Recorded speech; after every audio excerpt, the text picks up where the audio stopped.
네, 오늘 말씀은 창세기 17장 1절부터 8절까지입니다. 아브라함이 99세 때에 여호와께서 아브라함에게 나타나서 그에게 이르시되 나는 전능한 하나님이라. 너는 내 앞에서 행하여 완전하라. 내가 내 언약을 나와 너 사이에 두어 너를 크게 번성하게 하리라 하시니 아브라함이 엎드렸더니 하나님이 또 그에게 말씀하여 이르시되 보라, 내 언약이 너와 함께 있으니 너는 여러 민족의 아버지가 될지라. 이제 후로는 내 이름을 아브라함이라 하지 아니하고 아브라함이라 하리니 이는 내가 너를 여러 민족의 아버지가 되게 함이니라.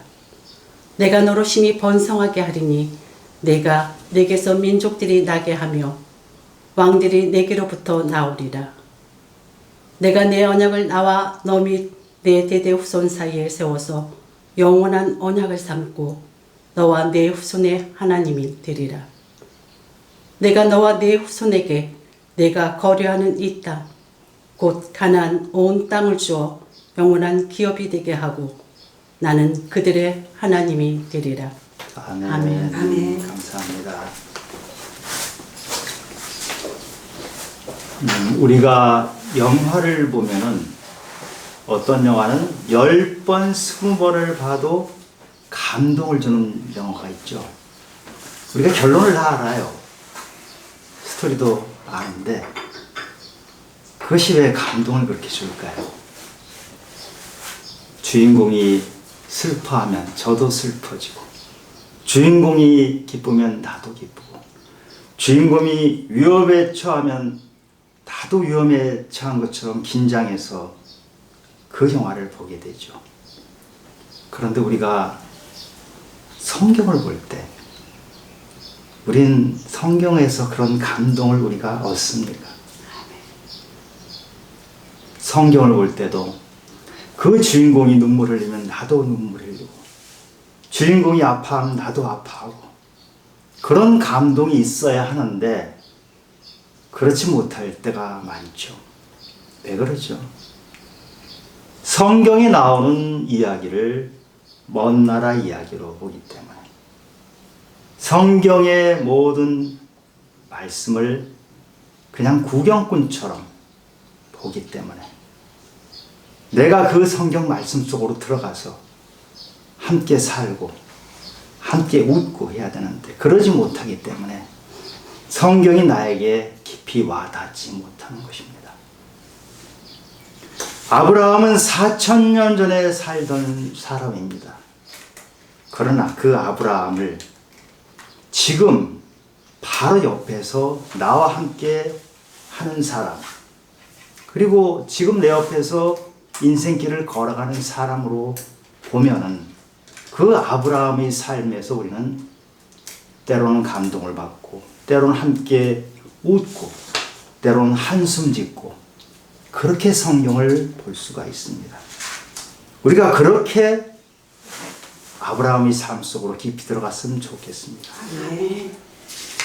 아브라함은 갈 바를 알지 못하고 하나님 말씀에 순종해서 갈대아 우르를 떠나서 나그네 길을 갔습니다.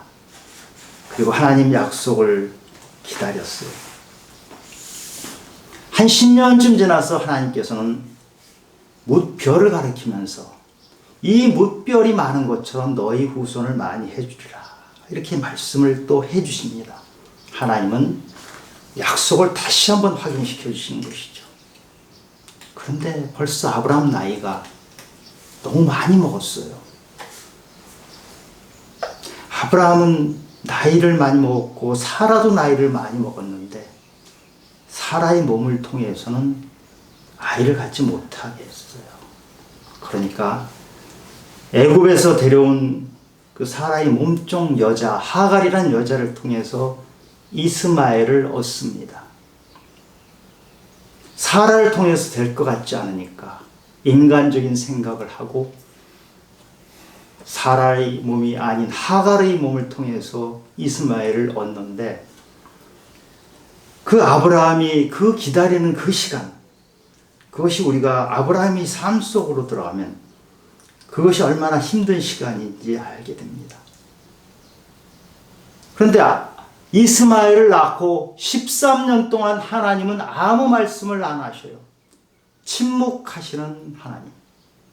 약속은 해 놓으셨지만 사라는 벌써 나이가 90죽이 됐어요. 이미 경수가 월경이 생리가 다 끊어졌어요. 그러니 하나님 약속을 믿고 무작정 잊기에는 너무 기다림에 지쳐버린 그 아브라함에게 하나님께서 다시 나타나셔서 오늘 말씀을 하시는 것입니다. 1절에 아브라함이 99세 때 여호와께서 아브라함에게 나타나서 그에게 이르시되 나는 전능한 하나님이라. 너는 내 앞에서 행하여 완전하라. 99세 된 아브라함에게 하나님께서 다시 나타나셔서 삶의 이정표를 다시 제시해 주십니다. 세 가지 말씀을 하십니다. 나는 전능한 하나님이다. 너는 내 앞에서 행하라. 완전하라. 이 세 가지 말씀을 주십니다. 먼저 전능한 하나님이라고 말씀하십니다. 전능한 하나님은 엘샤다이. 하나님께서는 아브라함이 두렵고 공격을 받을 것 같은 그런 어려움이 있을 때 나는 너희 방패다 하고 말씀하셨어요. 나는 너희 방패로 지금까지 너를 지켜줬고 지금 너를 지키고 앞으로도 지켜줄 것이다 하고 말씀하신 하나님께서 지금 시간이 한참 지나서 99세 된 아브라함에게 나는 전능한 하나님이다. 너에게 나는 능력을 행할 것이다. 이 말씀을 하시는 것이에요. 네가 지금 기다림에 지쳤지. 너는 내가 이제는 다 끝난 하나님이라고 생각하지. 아니다. 나는 너에게 무슨 일인지 할 수 있는 그 하나님이고 너에게 약속을 지켜주는 그런 하나님이다. 아멘. 나는 마른 나무에서도 꽃이 피게 할 수 있고 사막에서도 물이 흐르게 할 수 있는 그런 창조주 하나님이다. 네가 나를 끝까지 믿어라. 나는 네가 지친 것을 안다. 네가 마음에 의심이 있는 것을 안다.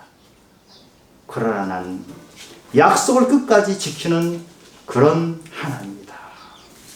이렇게 말씀하시는 거예요.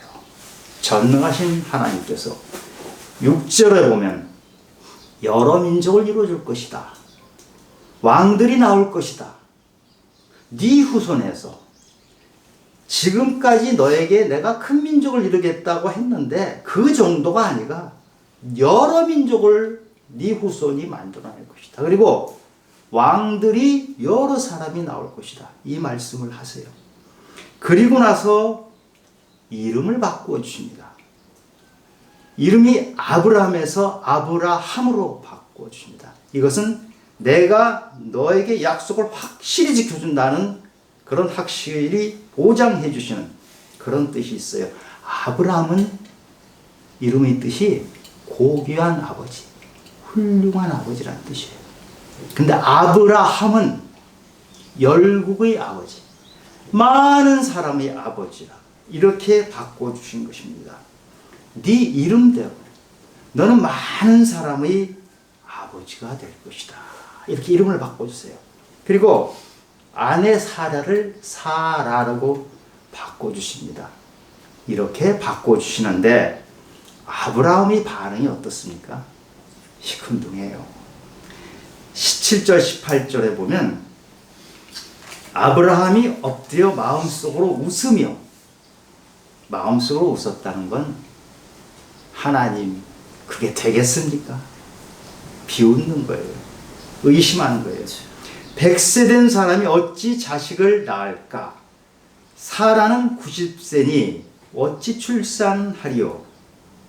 이스마엘이나 하나님 앞에서 살기 바랍니다. 아브라함이 마음속으로 웃었잖아요. 근데 다음 장에 보면 사라도 속으로 웃어요. 그러니까 아브라함이나 사라나 하나님 그거는 안 되는 거예요. 아이 제가 생리가 다 끝낸 지 오래됐는데 뭘 아기를 낳습니까? 안 됩니다. 이렇게 하나님께 하나님 그런 말씀하지 마세요. 이제 하나님 약속은 끝났어요. 이렇게 의심을 합니다. 그런데 하나님께서는 하나 더 말씀을 하십니다. 내년에 100세 됐을 때 아들을 낳을 거다. 근데 그 아들의 이름은 이삭이다. 이삭이 뜻이 웃음이란 뜻이에요. 사라가 웃었지.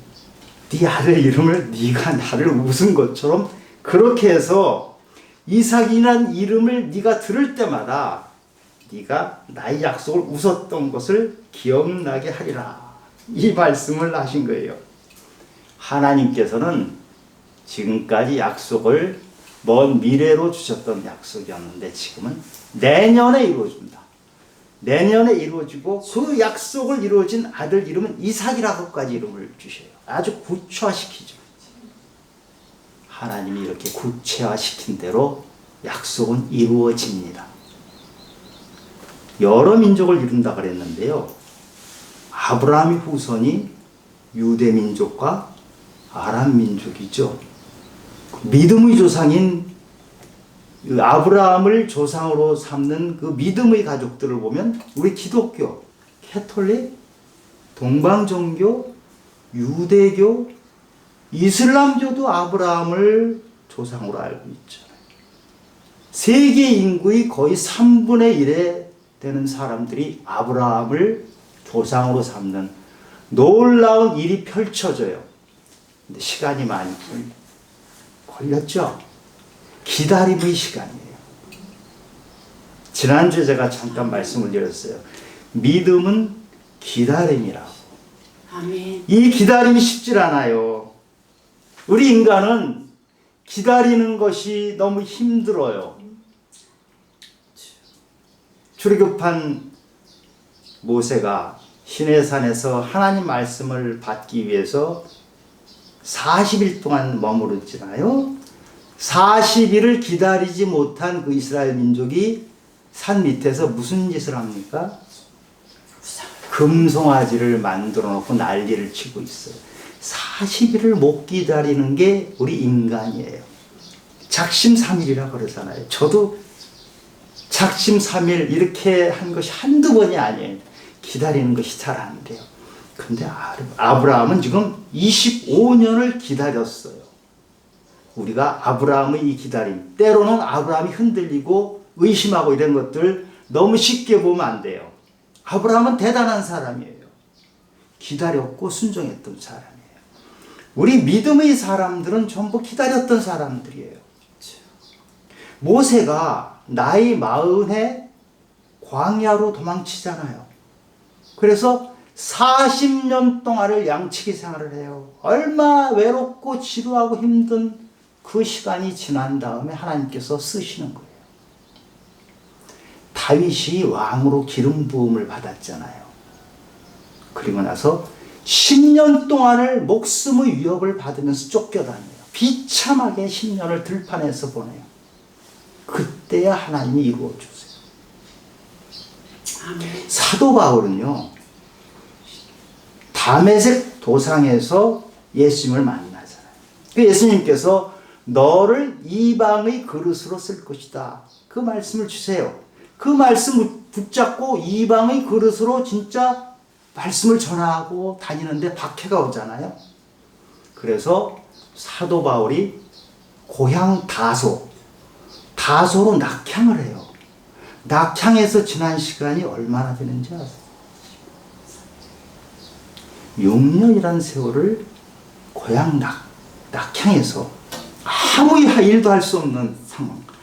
도대체 하나님, 다메섹에서 나한테 하신 말씀은 도대체 뭡니까? 이렇게 할 만하잖아요. 다윗이 아니 하나님 저에게 왕으로 기름 받은 그 기름 받은 도대체 뭐길래 10년 동안이나 나 목숨의 위험을 받으면서 그렇게 살도록 만드세요. 하나님 도대체 그동안 저에게 시키셨고 저에게 일을 이루겠다고 하신 거 도대체 뭡니까? 약속이 도대체 뭡니까? 이렇게 할 만하지요. 그런데 이 사람들은 그런 답답함에도 불구하고 기다렸던 사람들이에요. 이 기다림의 시간은 우리한테는 참 답답함의 시간이에요. 언제쯤 이루어 주실까? 되는 걸까 안 되는 걸까 답답함의 시간인데, 하나님께서는 그 기다림을 통해서 우리를 성숙시키시죠. 아멘. 우리를 제목으로 만들어주세요. 그래서 기다림의 시간은 숙성되는 시간이에요. 하나님께서 우리에게 숙성의 시간을 거치게 하신 다음에 다시 한번 소명을 주셔서 사용하시는 거예요. 아브라함도 그렇게 사용하신 것이죠. 여러분은 전능하신 하나님, 엘샤다이 하나님을 믿으십니까? 아멘. 여러분 인생에 하나님이 뭔가 주시겠다, 뭔가 약속하신 것이 안 이루어졌는데, 될 것 같지도 않는데, 포기해야 될 것 같은데도 여전히 하나님은 전능하다고 믿으세요? 기다림의 시간. 기다림의 시간을 우리는 지치고 힘들고 하지만 끝까지 기다리면 하나님께서는 우리가 비틀거리고 넘어져 있는 그 손을 붙잡고 다시 세워주세요. 그 하나님을 만나시기 바래요. 아멘. 엘샤다이 하나님, 그 하나님은 우리를 일으켜 주시고 우리를 회복시켜 주는 하나님이세요. 그런데 문제는 우리가 원하는 때에 그걸 하지 않으신다는 거예요. 하나님의 때가 돼서야 하신단 말이에요. 아멘. 그것을 우리는 기다려야 돼요. 하나님이 전능하신 그분이 우리 삶에 함께 하시면 우리 삶은 기적을 맛봅니다. 여러분 신앙생활 오래 하셨는데 삶에 기적이 없으세요? 그러면 자기 신앙생활을 다시 되돌아보셔야 돼요. 기적이 뭐죠? 기적은 내가 이해되지 않는 일이 일어났을 때 우리는 기적이라고 해요. 하나님께서는 당연한 일인데 우리의 생각과 경험에서는 이해가 되지 않기 때문에 기적이라고 하는데요. 전능하신 하나님은 우리의 생각과 우리의 경험과 우리의 지식 바깥까지 계시는 분이에요. 크신 하나님. 나의 생각과 경험과 지식 바깥에 있는 것이 일어났을 때 우리는 그것은 나의 상식에 맞지 않기 때문에 기적이라고 부르죠. 그런데 우리는 많은 실수를 하는 것이 하나님을 나의 생각 안에 가두어 버려요. 작은 하나님으로 만들어 버려요. 하나님이 일하실 수 없도록 만들어 버려요. 그러면서 그것을 나의 신앙이라고 해요. 믿음이라고 해요.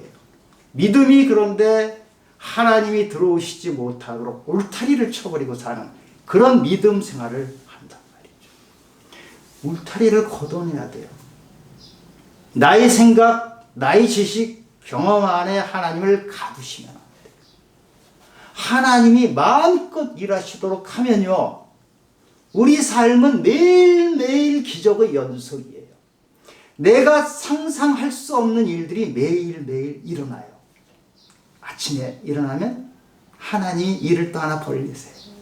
저녁이 되면 또 하나 또 벌리세요. 10년 지나 보니까 하나님은 내가 10년 전에는 상상조차도 못하던 그 길로 나를 이끄세요. 모세가 민족을 200만이나 되는 민족을 이끌고 오리라는 거 상상을 했나요? 아니에요. 모세는 양치기를 40년 하면서 내 인생은 40년 끝날 거라고 생각했던 그 모세를 40년 만에 찾아오셔서 그 긴 기다림의 시간 끝에 찾아오셔서 회복시키시고 하나의 민족을 새롭게 만들어가는 일을 하시는 그분이 바로 엘샤다이 전능하신 하나님입니다. 아멘. 그 하나님을 믿으시고, 여러분 혹시 지금 넘어져 계세요? 무릎이 딱 굽혀가지고 못 일어나겠어요? 전능하신 하나님은 내 굽혀진 무릎을 세워주시는 거예요. 아멘. 전능하신 하나님은 내가 쓰러져서 안 된다고 생각할 때 나의 생각 밖에서 나를 일으켜 주신다.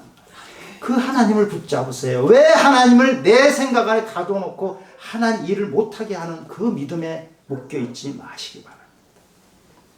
두 번째로 하나님 앞에서 행하라고 하십니다. 그리고 하나님 앞에서 행하라는 표시로 할례를 행하라고 하십니다. 할례가 뭐예요? 이 11절에 보니까 너희는 포피를 베어라. 남자 생식기 끄트머리를 칼로 잘라내잖아요. 그것이 포경수라는 게 이 할례인데, 그리고 이것이 나와 너희 사이 언약의 표징이니라. 거기다 할례를 했으면 화장실 갈 때마다 보지 않겠어요? 내가 너와 언약을 맺은 것을 너는 하루에도 몇 번씩 확인해라. 너는 내가 바로 네 앞에 있다는 것을 확신해라. 이 말씀을 하시는 거예요. 우리는 이 아브라함의 순종을 배우게 됩니다. 아브라함은 지금 하나님 말씀이 긴가민가 좀 의심스럽잖아요. 아내가 이미 다 끝난 여자예요. 늙었어요. 그런데 하나님이 할례를 하라고 하니까 식구들 전부 할례를 시켜요. 아브라함은 순종의 사람이에요. 자기 생각엔 안 될 것 같아요. 자기 생각엔 의심이 생겨요. 그럼에도 불구하고 하나님 말씀대로 따라하는 것이 바로 아브라함의 믿음이고, 그 순종을 통해서 하나님은 일을 하세요. 내 생각과는 다른 하나님, 내 생각이 아니라 전혀 이해가 되지 않는 하나님이 말씀하시지만 할례를 하라고 할 때 할례를 그대로 온 식구 다 할례를 시키는 아브라함의 순종, 그 순종을 통해서 하나님은 일을 하십니다. 아브라함은 지금 아들이 없어요. 아들이 없다는 것은요, 그 당시에 그 집안은 망했다는 거예요. 대를 이을 사람이 없다는 건 그 집안은 끝났다는 거예요. 아브라함은 그런 세월을 보낸 거예요. 그러다가 아들을 하나 얻는데 그 아들이 몸종의 아들이에요. 그 몸종도 같은 유대인도 아니고 저 어디 애굽에서 데려온 몸종의 아들이니까요. 사람들이 얼마나 아브라함을 비웃었겠어요. 척의 아들이라 그래도 평생 그 족쇄가 되죠. 주변에 그런 사람들이 있죠. 그런데 애굽에서 데려온 몸종의 아들을 데리고 사는 아브라함 가슴에는 멍울이 져 있어요. 그런데 아브라함의 이름이 원래 아브람이에요. 고귀한 아버지. 자식도 없는데 이름은 고귀한 아버지예요. 사람들이 아브라함을 부를 때마다 얼마나 우습습니까? 아브라함 본인은 얼마나 마음이 어렵겠어요. 그런데 이제는 네가 아브라함, 고귀한 아버지가 아니고 아브라함이다. 그건 무슨 말이에요? 여러 민족의 아버지다. 네가 사람 보지 말아라. 사람 보고는 안 된다. 이제는 하나님 앞에서 내가 약속을 이룰 것만을 의지하며 살아라. 그 약속의 표시가 바로 할례고 이름을 아브라함으로 바꿔주시는 것이에요. 하나님은 이렇게 하시는 분이에요. 나를 바라보고 살아라. 그럼 내가 이루어진다. 하나님 앞에서. 하나님 앞에서란 말을 라틴어로 하면 코람데오라고 하죠. 우리 종교개혁 하셨던 분들, 마르틴 루터나 켈빈 같은 분들은 이 코람데오를 자기 삶의 가장 중요한 것으로 붙잡고 살았던 분이에요. 그 코람데오, 하나님 앞에서란 말을 붙잡고 살았기 때문에 종교개혁을 할 수 있었던 것이에요. 종교개혁을 한다는 것은 목숨을 내놓는 일이었어요. 담대한 일이었어요. 사람들을 바라보고는 할 수 없는 일입니다. 어떻게 사람들 바라보고 합니까? 사람들 앞에서가 아니고 하나님 앞에서 했기 때문에 가능한 일을 한 거예요. 여러분, 우리가 사람 앞에서는 우리는 어떻게 됩니까? 인정받아야 되잖아요. 존경받아야 되잖아요. 욕하는 거 싫잖아요. 그런데 사람들 앞에서는 서로 비난하고 비난받아요. 서로 상처를 주고받아요. 서로 아파해요. 사람 앞에서 살면 우리는 때로는 굉장히 인정받는 것 같지만 때로는 수렁으로 돌아가는 그게 인간들의 모습이에요. 사람 앞에서 살면 우린 담대해질 수가 없어요. 하나님 앞에서 변치 않는 하나님, 전능하신 하나님, 그 하나님 앞에서 있을 때는 우리는 완전해질 수 있는 거예요. 그래서 하나님 앞에서 행하여 완전하라고 하신 거예요. 인간 앞에서는요, 우리는 항상 부족해요. 왜 그러냐? 인간들은 왔다 갔다 해요. 인간들 평가에 평생을 의지하고 살아보세요. 내 인생이 중심을 잡을 수가 없는 거예요. 그러나 하나님께서는 항상 변치 않고 전능하시기 때문에 우리를 완전하게 만들어주세요. 여기서 완전하다는 말은 타밈이란 히브리어인데요. 흠이 없다는 뜻이에요. 온전하고 흠이 없다. 우리가 그 당시에 제사를 지낼 때 흠 없는 짐승을 드렸잖아요. 그 흠 없는 순양을 드린 그 흠 없다는 뜻이 바로 타밈, 완전하다는 뜻인데요. 에베소서 4장 24절에 보면 하나님을 따라 의와 진리 거룩함으로 지으심을 받은 새 사람이 되라 이러시잖아요. 하나님을 따르면요, 하나님 앞에 있으면요, 우리는 의로워져요. 하나님 앞에 있으면요, 우리는 진리 앞에 선 것이고 진리 앞에서 우리는 자유로워져요. 아멘. 하나님 앞에 서 있으면 하나님이 거룩하신 분이라서 우리도 거룩하게 돼요. 우리는 그런 존재예요. 우리는 굉장히 고귀한 존재예요. 하나님께서 이 땅에 예수 그리스도 독생자를 보내주셔서 우리를 산 것이에요. 하나님 아들의 값으로 우리가 샀기 때문에 그 귀한 값으로 우리는 세상을 살아내는 것이거든요. 그런데 사람들 앞에 서면 사람들은 우리를 싸구려로 만들어버려요. 굉장히 귀한 것처럼 했다가 졸지에 싸구려로 만들어버리는 것이 바로 사람 앞에서 사는 인생이에요. 우리는 하나님 앞에서 귀한 존재예요. 그런데 우리가 왜 그렇지 못하게 살죠? 하나님은 완전하라 그래서 우리를 완전하게 만드시고 흠없이 만드셨는데 우리는 왜 흠이 많고 상처 많은 인생을 살아갑니까? 옛사람을 버리지 못해서 그래요. 상처받은 옛사람, 과거의 옛사람, 내가 실패했던 옛사람, 안 되는 옛사람, 미워하고 미움받고 하는 그 옛사람을 붙잡고 있기 때문에 내 그릇이 옛사람으로 가득 차 있어요. 하나님께서는 언제든지 나를 새 사람으로 만들어 주시려고, 나를 완전하게 만들어 주시려고 기다리고 계시는데 내 그릇은 옛사람으로 가득 차 있어요. 하나님이 들어오실 공간이 없어요. 먼저 할 일이 옛사람을 걷어치우는 거예요. 발로 차버리고 없애버리셔야 돼요. 근데 옛사람이 내 입으로 잘 안 없어지죠. 하나님께 도움을 구하셔야 돼요. 우리는 새 사람이 되는 것도 하나님이 해주시는 거지만 옛사람을 걷어내는 것, 벗어내는 것도 내 힘으로 잘 안 돼요. 그것도 역시 하나님께서 도와주셔야 돼요. 그러나 우리가 먼저 해야 될 일은 옛사람을 걷어내는 일이에요. 그것을 하지 않고선 되지 않아요. 근데 우리는 엉뚱한 일을 하죠. 옛사람을 걷어내야 되는데 나의 옛사람을 내가 보고 있어요. 아, 저 옛사람 때문에 내가 힘들구나. 저 옛사람이 나를 구렁텅이로 집어넣는구나. 알면서 우리가 하는 일은 옛사람 위에 뭘 자꾸 더 쌓아요. 포장을 해요. 옛사람은 그대로 눈치를 포장하면 되는 거로 생각을 해요. 그것이 아니거든요. 포장해서 되는 문제가 아니고 옛사람을 없애버려야 돼요. 실망했던 거, 실패했던 거, 쓰러졌던 거, 상처받았던 거, 아팠던 것이 다 옛사람인데 그것을 싹 걷어내는 것은 하나님이 도와주실 때 하는 겁니다. 그런데 그것이 안 되는 것은, 성경을 봐도 안 되는 것은 성경 속으로 안 들어가니까 그래요.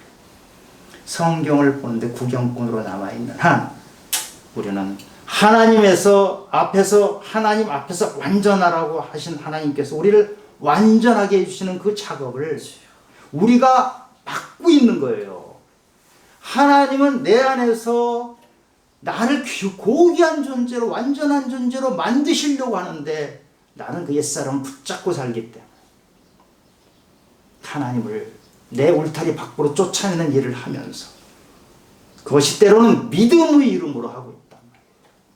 가짜 믿음, 가짜 예배 때문에 가짜 예배 드리면서 자기가 하나님을 진정으로 모시고 있는 것처럼 하나님 앞에 선 것처럼, 그러나 우리는 예배 드리면서 교회에 가면서 하나님 앞에 서 있지 않는 순간이 얼마나 많습니까? 사람 의식하고 목사 의식하고 내가 얼마나 인정받는가 의식하면서 살아가는 모습이 너무너무 많아요. 가짜 신앙을 가지고 있는 것이. 하나님이신 예수님께서는 이 땅에 우리와 똑같은 모습으로 오셨어요. 왜 그렇게 우리와 똑같은 모습으로 오셨죠? 내가 할 수 있는 것을 너희도 할 수 있을 것이다. 따라서 해보라, 그 말씀이시거든요. 예수님께서 원수를 사랑하라고 말씀하신 다음에 마태복음 5장 48절에 나오는 말씀입니다.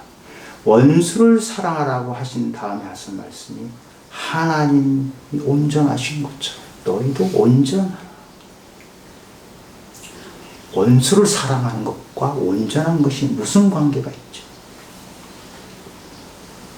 원수를 사랑하는 것, 내가 미워하던 사람을 미워하지 않는 것, 그것이 내 힘으로 됩니까? 안 돼요. 원수를 사랑하는 것은 내 힘으로 안 돼요. 그러니까 너희들 힘으로 할 생각하지 말고 하나님의 온전하심이 네 안에 들어가서 그때야 네가 온전해진다. 원수를 사랑하는 것, 미워하는 자를 사랑하는 것은 온전하심이 내 안에 들어왔을 때, 하나님의 사랑이 내 안에 들어왔을 때 가능한 일이거든요. 그것을 해라. 우리 갈라디아서 2장 20절 말씀이 바로 그 말이에요. 내가 그리스도와 함께 십자가에 못 박혔나니 그런즉 이제 내가 사는 것이 아니야. 내 안에 그리스도께서 사는 것이라. 나는 십자가에 못 박혔어요. 나는 죽었어요. 나는 죽어버리고 내 안에 예수께서 살아내시는 것. 나는 죽고 예수가 사는 것. 그래야 원수를 사랑해요. 나는 죽고 예수가 살 때 내 안에 상처, 실패, 아픔 다 사라져요. 그것을 하나님 앞에서 완전하다고 하는 것이죠. 우리는 그런 삶을 살아내길 바랍니다. 아브라함은 부족한 사람이었어요. 우리와 다른 대단한 사람이 아니었어요. 아브라함은 의심했던 사람. 그런데 우리와 다른 것은 아브라함은 순종했던 사람. 의심했음에도 불구하고 안 될 거라고 생각하면서도 이름 바꾸고 할례하고 하나님이 시키는 대로 했던 그 순종을 통해서 하나님이 아브라함의 생각과 아브라함의 지식 경계 밖에서 일을 하신 거예요. 그것을 기적이라 그러죠. 100세 된 아브라함, 90세 된 사라가 월경이 다 끊어진 그 부부 사이에 이삭이 태어난 것은 기적이에요. 아멘. 그러나 그것은 전능하신 하나님은 매번 하시는 일이란 말이에요. 그 기적이 나의 삶 속에 들어와서 매일매일 내가 기적의 삶을 살아내도록 하는 것, 그것이 우리 순종을 통해서 이루어지는 것이에요. 기다리다가 지치죠. 기다리다 힘들죠. 그러나 끝까지 기다려내면, 그리고 하나님께 순종하면 하나님께서는 우리를 통해서 이루어내십니다. 우리도 부족하죠. 우리도 연약하죠. 우리도 의심이 많죠. 그러나 우리도 순종하면 하나님께서 우리 안에 하나님의 뜻을 이루십니다. 그런데 우리가 먼저 해야 될 일은 옛사람 붙잡고 있지 마시기 바랍니다. 옛사람은 하나님이 도와주시면 그냥 한 번에 없어지는 것인데 끝까지 붙잡고 있어요. 그것을 놓으시면 사람들 앞에서 살던 그 옛사람을 벗어버리고 하나님 앞에서 사는 새 사람을 덧입으면 우리 삶은 근본적으로 바뀌어요. 그래서 코람데오의 삶을 가지고 종교개혁자들이 이 세상을 뒤집어 엎은 것이고, 저는 우리 성도님들께서 하나님 앞에서 완전한 삶, 거룩한 삶, 정말로 자유로운 삶을 살아내는 귀한 성도님들이 되시기를 예수 그리스도 이름으로 축원합니다. 아멘. 하나님 아버지, 우리는 부족합니다. 연약합니다. 의심이 많습니다. 그러나 사람 앞에서 사는 그 습관을 버리고 하나님 앞에서 살아내면, 그리고 하나님 말씀에 순종하면 우리는 거룩해지고 의로워지고 완전해집니다. 그 하나님의 나라의 백성으로 살아가는 한 사람 한 사람이 되도록 도와주시기를 예수 그리스도 이름으로 기도드립니다. 아멘.